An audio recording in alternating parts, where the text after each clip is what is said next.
Not only are his films thrilling, but the events surrounding the release of those motion pictures equally thrilling, and that's certainly the case with his most recent film, One from the Heart. Please welcome Francis Ford Coppola. The winner is Francis Ford Coppola. First, please welcome Francis Ford Coppola. Here is Francis Coppola. And now presenting Francis Ford. Oh wait, let's go back. Francis Ford Coppola was born on April 7, 1939, in Detroit, Michigan. He was raised in Queens, New York, where his father was a composer for orchestras.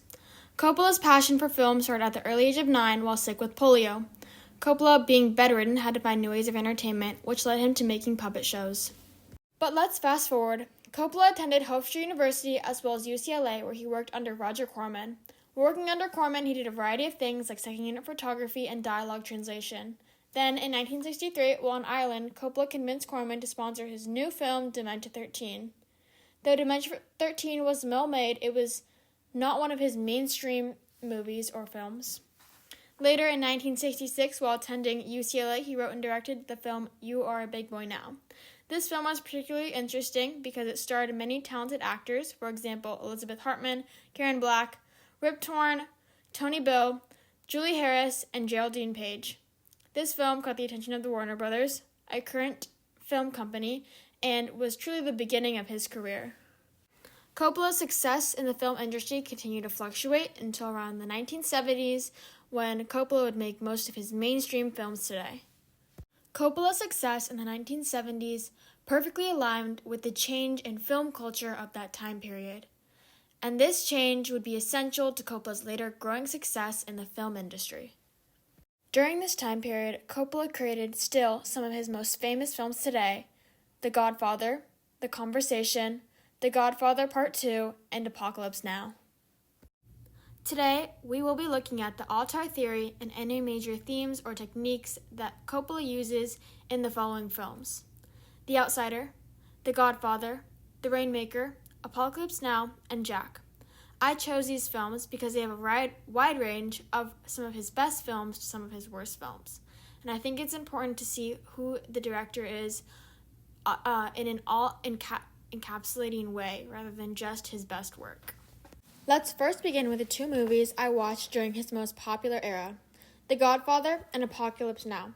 Both these movies were made during the New Hollywood time period, which meant there was a focus on anti-establishment and many new political themes due to the change in culture. Let's begin with The Godfather. Francis Ford Coppola showcases his auteur theory through his meticulous drive to get the movie exactly how he intended it.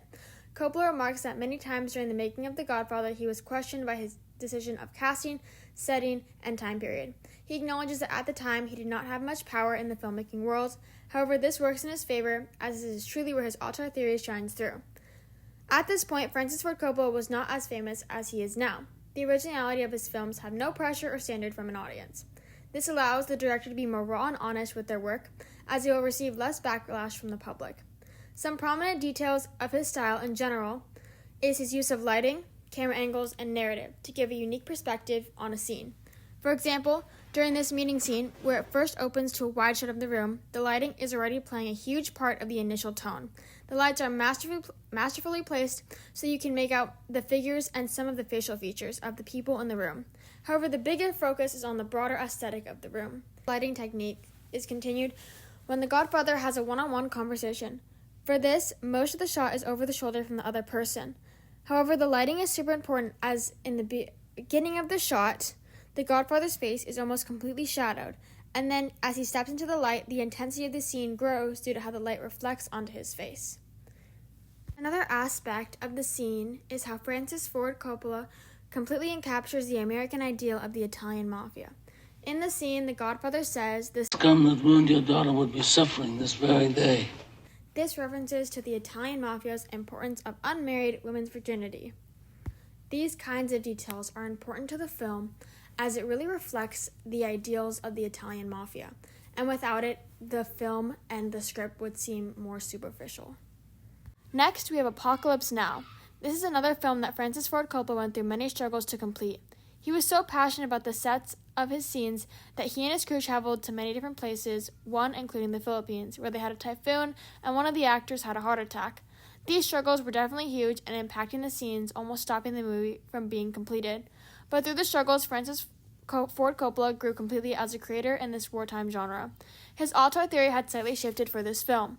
Lighting, camera angles, and script were still very important, but since it was solely Coppola's film, he basically had full creative range.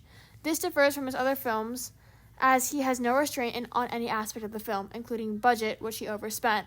But going back to techniques that he used to amplify the film, in lighting, for example, Francis Ford Coppola uses extreme shadowing on Kurtz, the antagonist of the film, to paint him as almost a monster or inhuman, to really present the tragedies of war often looked by people and the mental stress.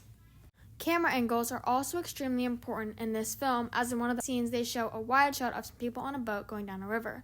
This tranquil environment really sets the tone for the movie, as it seems almost really beautiful, but in a dark fashion, almost reminding me of a calm before a storm. The tone remains very serious, but in a lighter fashion that progressively gets darker as the film continues. It was after watching these two films, The Godfather and Apocalypse Now, that I realized that Francis Ford Coppola always showcases there is no true or 100% goodness in every person. Instead, he almost highlights the villain aspect of these characters, reflecting that humanity is not black and white or good or bad, but a mix of both.